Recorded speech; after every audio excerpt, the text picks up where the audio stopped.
Sziasztok! A mai videóban olyan témáról lesz szó, ami szerintem minden PlayStation rajongót érinteni fog. Sony ugyanis hivatalosan is bejelentette, hogy véget vet a lemezes játékok korszakának. Jövőben nem lesznek új PlayStation játékok fizikai formában. Ez egy olyan döntés, ami elsőre talán furcsának tűnik, de ha megnézzük, mi áll mögötte, akkor teljesen érthetővé válik. Az elmúlt évben a játékosok szokásai nagyon megváltoztak. Gyakorlatilag a digitális vásárlás átvette a vezetést, és ma már a többség nem boltba veszi meg a játékot, hanem egyszerűen letölti. Sony adatai szerint a vásárlók nagy része digitális és fizikai eladások évről évre egyre kisebb szeletet jelentenek. A gyártás, a szállítás, a raktározás, ez mind költség neki. És ebben a környezetvédelmi szempontok is szerepet játszanak. A fizikai kiadások előállítása és mozgatása jóval nagyobb terhelés jelent, mint a digitális terjesztés. A Sony ezért úgy döntött, hogy 2028-tól nem készít új lemezes kiadásokat. És ezt nem azt jelenti, hogy a meglévő lemezek eltűnnek, vagy hogy a régi játékok nem működnének tovább, hanem egyszerűen azt, hogy az új címek már csak digitálisan lesznek elérhetőek. A PlayStation Store lesz a központi hely, ahol minden megjelenés megtalálható, és a jövőben valószínűleg még több digitális funkció és szolgáltatás fog érkezni. Ez a váltás természetesen érinti a gyűjtőket is. A fizikai játékoknak mindig volt egy külön hangulata. A borító,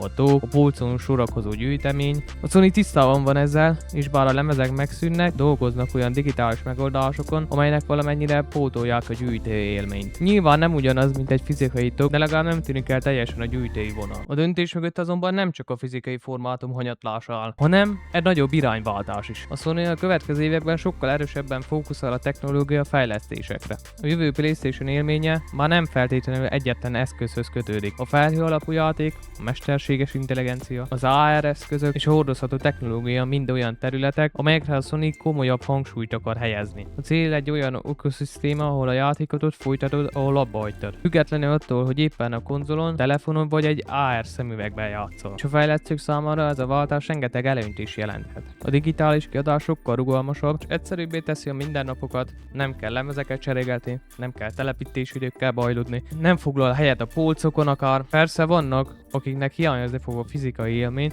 de a többség számára ez inkább kényelmi előny. És akkor most jöjjön is a csatorna update, mert hogy kommentben mindenképpen jelezzétek, hogy nektek hogy tetszett ez a videó, és hogy legyen meg ilyen tech-szerű videók, mert hogy a gameplayek hát mennek is, meg nem is, meg hát mindig is érdekelt engem a tech, és van sok minden, amit nem tudok, szóval akár közösen magunkba szívjuk az információt, és így akár jobban és utána nézek a dolgoknak, mint így egyébként. Na de akkor foglaljuk össze a mai videó témáját. A Sony lezárja a lemezes korszakot, és ezzel egy nagy váltás indul a gamingben. A jövő digitális játékok pedig egyre inkább egy összekapcsolt rendszer részei lesznek. Ja, és persze itt meg te is a véleményed erről a dologról a kommentben. Én szerintem igazából egyrészt hogy is mondjam, én Xboxos vagyok. De viccet félre, igazából én is már vagy 4-5 éve csak digitális játékokkal játszom. De ha esetleg tetszett volna a videó, és még nem vagy feliratkozva, akkor mindenképpen ezt tedd meg, és nyomd be a csengőt, hogy erre maradj a következő videóról, ami egy gameplay videó lesz. Sziasztok!